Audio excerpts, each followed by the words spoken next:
میں ہوں آپ کا ہوسٹ زہیب عتیق، خبر کی اندرونی کہانی کے ساتھ ایک بار پھر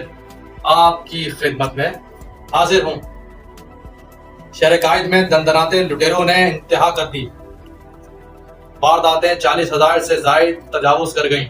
مزاحمت پر 80 سے زائد افراد کو موت کے گھاٹ اتار دیا گیا، 10,000 سے زائد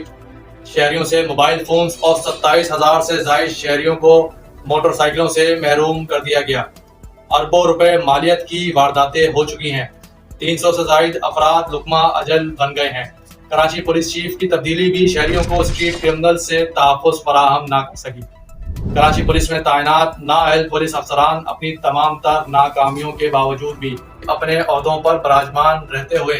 اسٹریٹ کرائم کی وارداتوں کو مکمل طور پر روکنے میں ناکام نظر دکھائی دیتے ہیں۔ رواں سال کے ابتدائی 7 ماہ میں ڈکیتی مزاحمت پر 80 سے زائد شہریوں کو قتل کر دیا گیا، جبکہ 1 جنوری سے 31 جولائی تک 10,323 شہریوں سے موبائل فونز چھینے گئے۔ اعداد و شمار کے مطابق کراچی میں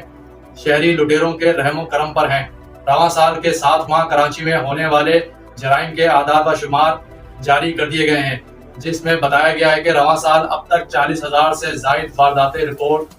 ہوئی ہیں۔ 1 جنوری سے 31 جولائی تک 10,323 موبائل فونز چھینے گئے۔ رپورٹ میں کہا گیا ہے کہ 7 ماہ میں 323 موٹر سائیکلیں اور 1,965 چوری یا چھینی گئی ہیں، جبکہ اسی عرصے میں 80 سے زائد شہریوں کو ڈکیتی مزاحمت پر موت کے گھاٹ اتارا جا چکا ہے۔ کراچی شہر میں یومیہ متعدد شہریوں کو ڈکیتی مزاحمت پر لوٹ مار کے دوران زخمی بھی کیا جاتا ہے۔ کراچی میں رواں سال اب تک قتل کی 300 وارداتیں رپورٹ ہوئی تھیں، بھتے کی 53 اور اغوا برائے تاوان سے بھی 10 سے زائد وارداتیں ہو چکی ہیں۔ شہر بھر میں بڑھتی ہوئی بد امنی کے باعث شہر قائد کی عوام بے یار و مددگار دکھائی دیتی ہے۔ ٹینڈر زدہ تھانے کی تعیناتی اور بالا افسران کے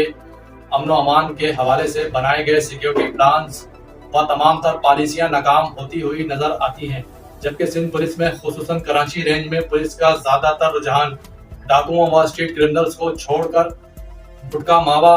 و انڈین آئٹمز چھالیہ پر زیادہ رجحان رہتا ہے، جبکہ اسٹریٹ کرمنلز و ڈاکو ڈکیت آزادانہ گھوم کر شہر قائد کی عوام کو یومیہ کی بنیاد پر ان کے قیمتی ساز و سامان کے ساتھ ساتھ شہریوں کی قیمتی جانیں لینے سے بھی دریغ نہیں کرتے، جو کہ کسی لمحہ فکریہ سے کم نہیں ہے۔ جبکہ شہر بھر میں ٹینڈر زدہ تھانے دار اگر جرائم پیشہ عناصر کو بھاری رشوت کے عوض چھوڑ بھی دیں اور بما ثبوت ان کے جرائم پیشہ عناصر کو چھوڑنے کے ثبوت بھی وائرل ہو جائیں یا منظر عام پر آ جائیں، تب بھی صرف بڑے منشی یعنی ہیڈ مورر پر نظرہ گرا کر تھانے دار کو محکمہ جاتی کارروائی سے بچا لیا جاتا ہے، جس کی تازہ تر مثال SHO شریف آباد مہر یوسف کی ہے۔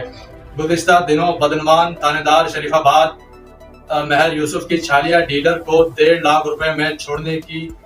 ڈیلنگ وائس ریکارڈنگ بھی منظر عام پر آ گئی تھی۔ تھانے دار کا بیٹر 85,000 میں ڈیل کر کے ملزم چھوڑنے کا کہتا ہے، جس پر SHO شریف آباد مہر یوسف بیٹر وسیم پر برس پڑتا ہے کہ بندہ کیوں چھوڑا۔ اس کے بعد تھانے دار تھانے آ کر ملزم سے 1.5 لاکھ روپے وصول کرتا ہے۔